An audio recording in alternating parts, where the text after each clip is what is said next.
Según estimaciones de Naciones Unidas, cuando finalice este año, 5.300.000 venezolanos habrán escapado de su país. Que cientos de migrantes venezolanos llevan una semana durmiendo a la intemperie. En promedio, los venezolanos han bajado entre 11 y 15 kilos los últimos 2 años.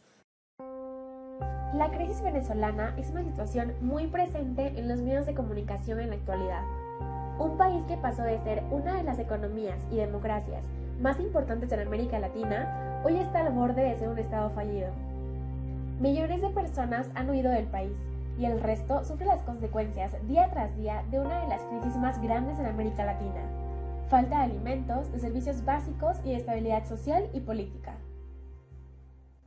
Pero, ¿cómo llegó Venezuela a este punto?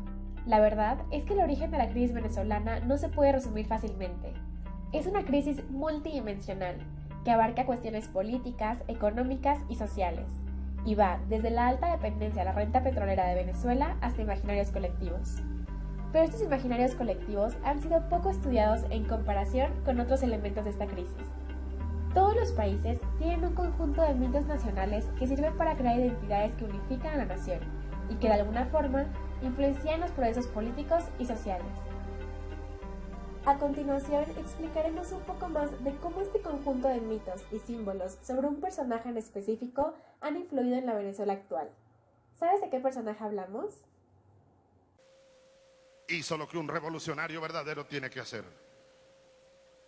Hizo como Cristo, montar su cruz al hombro y caminar al Calvario. La comparación que hace Hugo Chávez de Simón Bolívar con el Mesías del cristianismo no es ninguna casualidad. No se puede negar que la República Bolivariana de Venezuela, llamada así por Chávez en 1999, tiene por Simón Bolívar, o el Libertador, una admiración especial, que casi ningún otro país tiene por los revolucionarios. La conciencia histórica de los venezolanos es la conciencia bolivariana.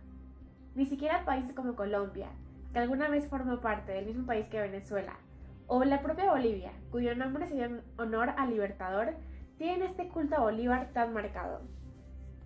Cuando Hugo Chávez llamó bolivariana a la revolución que encabezó, reforzó el culto que ya había comenzado el presidente, también militar, José Antonio Páez, cuando en 1842 solicitó al gobierno colombiano trasladar los restos de Bolívar de la ciudad de Santa Marta, lugar donde falleció en 1830, a Caracas. El gobierno colombiano entregó los restos del Libertador sin ninguna objeción. El presidente Antonio Guzmán Blanco también hizo un uso deliberado de ese culto. Durante su mandato se creó la actual moneda de Venezuela, el Bolívar. Raquel es venezolana y nos va a contar un poco de cómo a ella le enseñaron a Bolívar, las diferencias que notó a partir de la llegada de Chávez y el contraste con Colombia. Siento que en Venezuela la presentación, como explican todo lo que pasó con Bolívar, lo muestran como un autor intelectual del movimiento que se dio en Latinoamérica. Es decir, es como lo presentaban como que él iba a cada país y prendía la chispa de, era el detonante para comenzar la revolución en cada país, apoyándose en los líderes locales de cada uno de los países.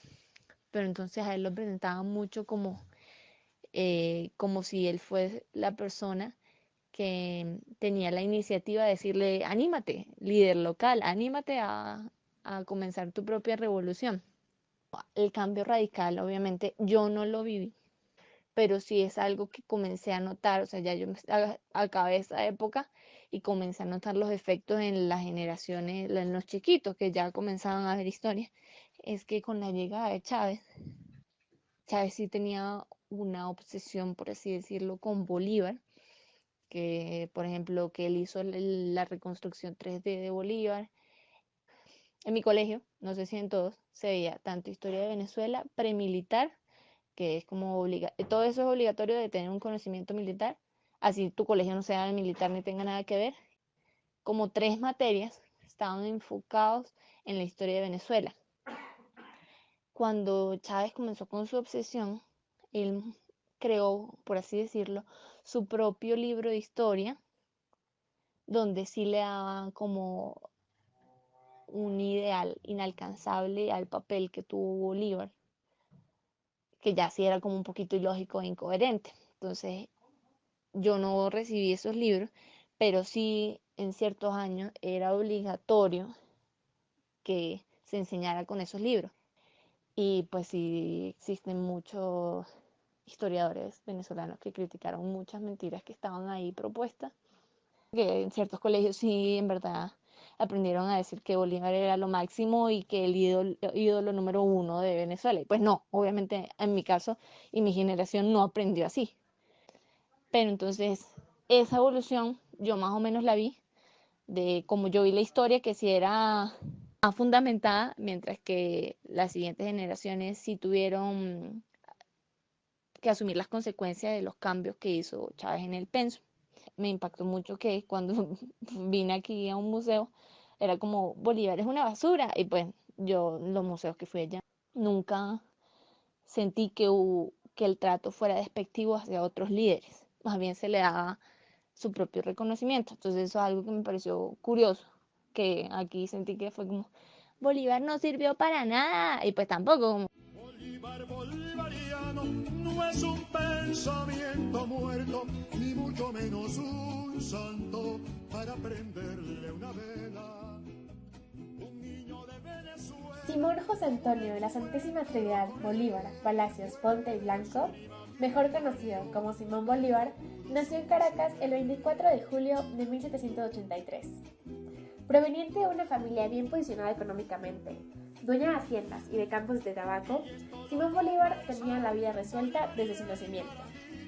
Pero antes de cumplir los 3 años, perdió a su padre, y 6 años más tarde, a su madre. Apenas con 13 años, Bolívar ingresó como cadete en el batallón de milicias de blancos de los Valles de Aragua, en el cual su padre había sido coronel años atrás, y el pequeño Bolívar fue un militar sobresaliente. En 1799 fue enviado a Madrid, en donde amplió sus conocimientos de historia, literatura y lenguas, y en donde conoció también al amor de su vida, María Teresa. Contrajeron matrimonio en 1802 y viajaron a Venezuela, pero María Teresa enfermó de fiebre amarilla y falleció apenas unos meses después. Bolívar, ante la tragedia, volvió a Europa y se estableció en París, en una Europa que estaba viviendo procesos políticos únicos, y donde Bolívar se volvería apasionado de la lectura y del estudio en aquel orden intelectual tan especial, hasta jurar no dar descanso a su brazo, ni reposo a su alma hasta lograr la libertad del mundo hispanoamericano de las cadenas españolas. Y así fue. Los siguientes 20 años, Bolívar se dedicó, junto con su ejército libertador, a luchar contra la corona española, hasta liberar a los actuales Ecuador, Bolivia, Perú, Colombia y Venezuela. Para aquel entonces, el orden mental militar ya había comenzado a permear en la arquitectura social venezolana, donde ser militar era mejor visto que ser un criollo de élite.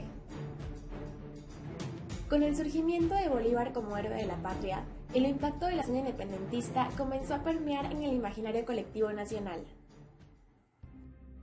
Bolívar confeccionó la idea del ejército libertador como rector del camino que se debía seguir en el Nuevo Mundo, este mundo independiente. Sus ideas políticas correspondían a una visión autoritaria y antipluralista del republicanismo. De acuerdo con su visión de gobierno, los órganos civiles no ofrecían las soluciones que reclamaba la patria urgentemente, mientras que el alto mando militar, es decir, el ejército libertador, ofrecía todo lo que la patria necesitaba. Por lo tanto, no es casualidad que Hugo Chávez, un líder personalista y populista, apelara a un discurso que deslegitimara las instituciones públicas para invocar a la voluntad del pueblo. Hugo Chávez supo cómo ocupar este culto a Bolívar a su favor.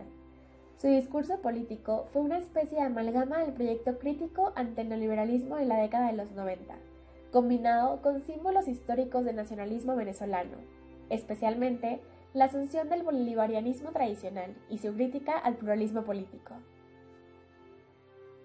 En el Libro Azul, Chávez describe su proyecto basado en 3 principios: el bolivariano, el robinsoniano y el zamorano, que son, respectivamente, la emancipación política, la emancipación ideológica y la justicia económica y social. En su ideología política, Chávez agregó elementos propios de la historia venezolana, destacando los vinculados con las armas, los héroes y la rebelión, y planteó la idea de un proceso político desde el ángulo de un historicismo militarista. La historia de Venezuela había sido iniciada en la Guerra de Independencia y fue traicionada por los enemigos de Bolívar, hasta la victoria política, aunque fracaso militar, del golpe de Estado del 4 de febrero de 1992. El liderazgo de Chávez fue una suerte de vanguardismo militarista. Lamentablemente, la profecía de Bolívar no hizo sino cumplirse. Los Estados Unidos de Norteamérica parecen destinados por la providencia para plagar la América de miserias a nombre de la libertad. El discurso de Chávez no habría tenido el mismo impacto si no hubiera sabido cómo utilizar la cosmovisión del venezolano. De acuerdo con Cardoso, el imaginario de la sociedad venezolana se teje con el hilo de la guerra y de los militares, los padres fundadores, Bolívar. Chávez lo transformó, en su discurso socialista, en una guerra en contra del imperialismo norteamericano y en contra de cualquier persona que no compartiera estos ideales.